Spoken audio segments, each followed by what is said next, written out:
Federal prosecutors convinced him that violence was part of his repertoire, repeatedly inflicting it on people like Cassie Ventura, on people like Jane, the pseudonym for another one of his girlfriends who testified here.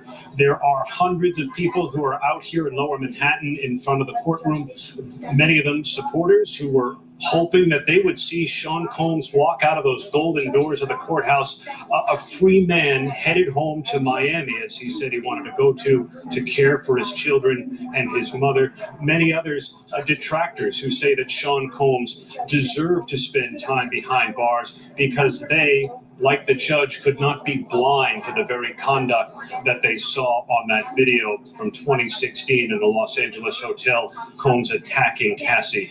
When the sentence was handed down by the judge, Combs was sitting on his hands, expressionless. And we know that Combs also submitted a letter to the judge the night before saying that he apologized. He's sincerely sorry for all of the hurt and the pain that I have caused others by my conduct. I take full responsibility and accountability for my past wrongs. Let's go back to Brian Buckmeyer because, Brian, we also know that there are a number of civil cases against Combs. Talk to us about the next steps, not only for Combs and how it relates to his time behind bars, but how these civil cases could play out. Yeah, so for the civil cases, for the most part, I know that when Sean Combs was sentenced, the verdict came down in this case, there were some 60 civil cases that were paused because for the most part, when you are facing both criminal and civil cases, you pause a civil because you make the argument that any testimony you give in a civil case could be used against you in a criminal case. That's no longer the issue. So those cases will now be unpaused and they'll proceed as they would have without this criminal case. But from a criminal standpoint, what I'd imagine is the defense are going to file their motions of appeal, making whatever kind of arguments in terms of what the judge did or did not consider to come to this number. But for Sean Combs, he's going back to the Metropolitan Detention Center, or MDC, and he'll probably stay there for the coming weeks.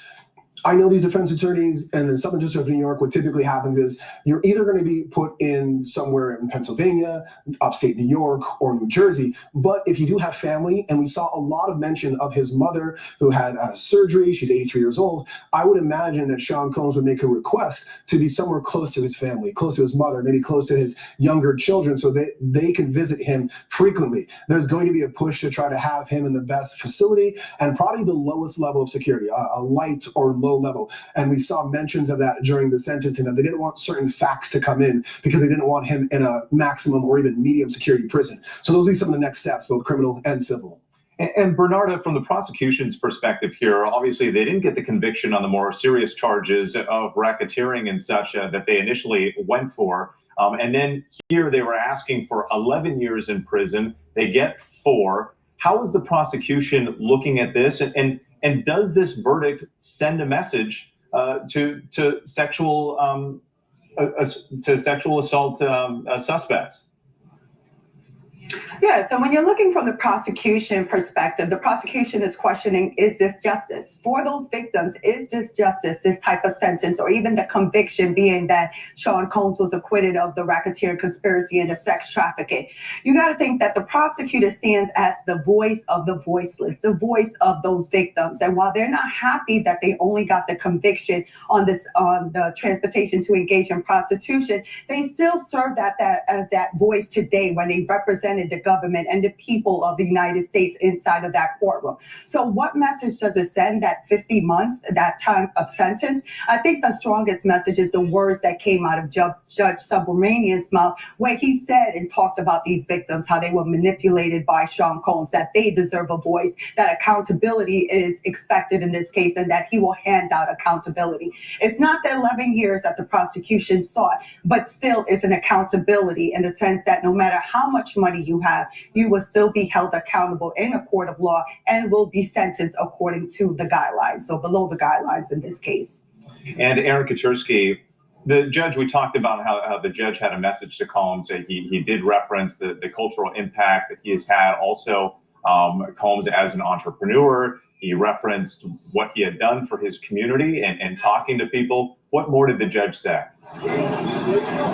The judge told Sean Combs that his contributions to society were incalculable. And he also said to Combs, quoting here, "Mr. Combs, I know you feel you are in a dark place right now, but these crimes were serious ones." And the judge went on to say to Combs that you and your family are going to get through this. There is light at the end of the tunnel.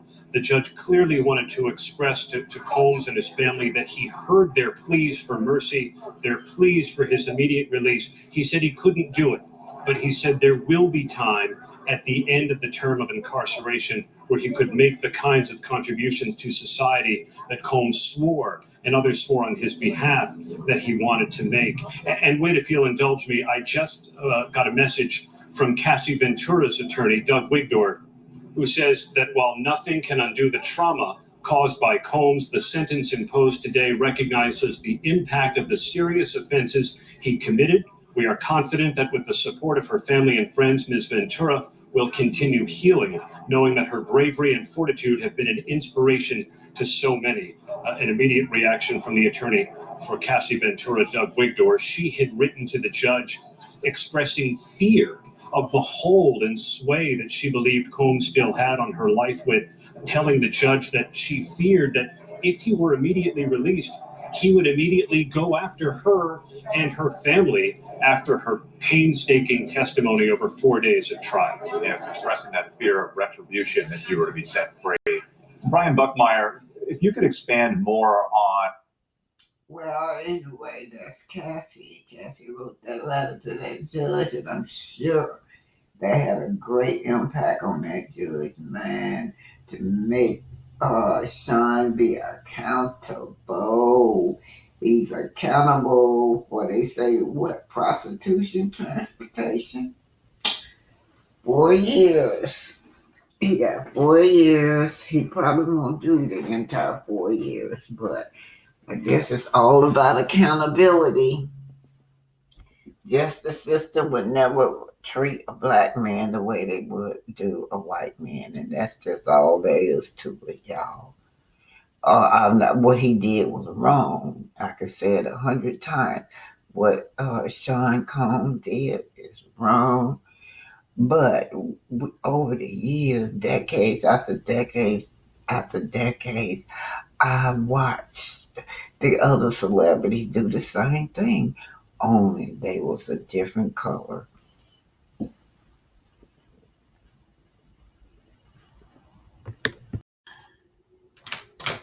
These are the Braxton sisters. This is their interview at the Shade Room. And one thing interested about the host, she asked them, where the rest of the group at? Where's Tony? Where's Mommy? Where's Tamar? Anyway, they said that each of them had to work and Mama was resting. But anyhow, Tawanda looks beautiful with a bald head to me, you guys. But they're talking about grief, right? Talking about grief. However, Traci always felt like she was treated differently. But let's hear how they're handling their grief. Sisterhood, and I think that's part of the appeal. Absolutely. Yeah. Well, speaking of the sisterhood, the show is about family, but there's only 2 of y'all here today. Where's Mom? Where's Tony? Where's Tamar? Tony's in LA, Okay. and Tony has a residency in Las Vegas with Seven Big Entertainer. Yes. It's an amazing show. Tamar is working, Okay. and Mommy is at home, relaxed. Mommy is fabulous. Yes, she She is. is that girl, head to toe. Head to toe. She's just amazing. Okay, so this season was very heavy. Yes. I didn't get to watch the full season Mhm. because it hasn't aired yet. But from what I did see, very heavy. Obviously, you guys are grieving. You lost your sister. So just currently, where are you in that process of grieving individually? I don't think anyone ever stops grieving. Yeah. But I can only talk about me, especially going through grief counseling with this amazing counselor named Spirit. She taught me how to not move on, but to move forward. Okay. And it's a day by day process. What does that mean? not moving on, but moving forward? Well, because when you move on from something, you're finished with it. You're done. Got it. I'll never be done. Okay. I'll never be done. But I can still continue to live my life in a positive fashion without feeling such a deep sense of grief and walking around with it every day, because it was very heavy on me. Yeah. It was very heavy. And so in that process of moving forward, I can go ahead and just live my life without feeling any sense of, oh my gosh, I shouldn't be living my life out loud. I shouldn't be so jovial. I shouldn't be laughing. Oh my gosh, I just lost my sister. How long is this grief process gonna last? Because I'm grieving my sister, my niece, my ex-husband. It's like it was so much to carry. And she has been such a lifeline, such a godsend. And I encourage anyone who's watching and who's viewing the show. Oh, notice she says she's grieving her niece. Now, that's Ashley's sister. And Ashley and she, they got some kind of drama going on, because Ashley felt like these sisters, her aunt abandoned her when she told that Gabe allegedly Tawana's husband.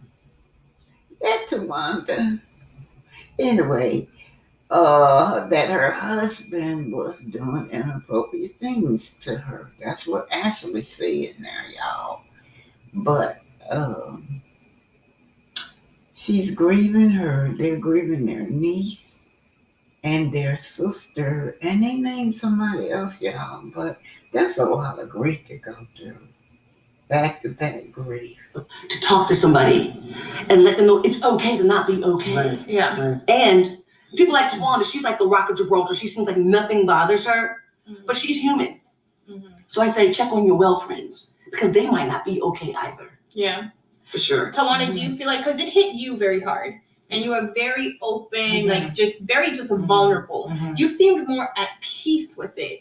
Why is that? Or do you feel as though that was more of a coping mechanism? Well, I think it's all of that. One thing that I know to be true is that you are a spiritual being before you are flesh and blood.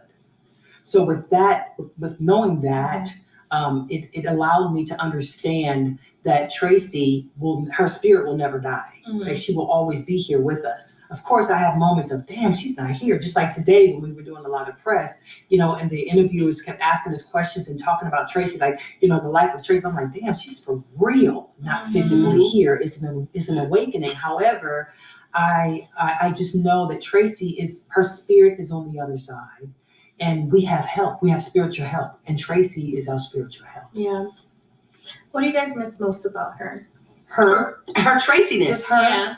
The quirky things she did, the quirky things she said, the quirky way she would do her hair and not care. Right. She was just Traci. She was just free.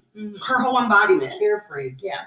Okay, well, Tawanda, you shared this season you have alopecia. First of all, you and this hair, you are rocking this look. It suits you very well. Thank you very much.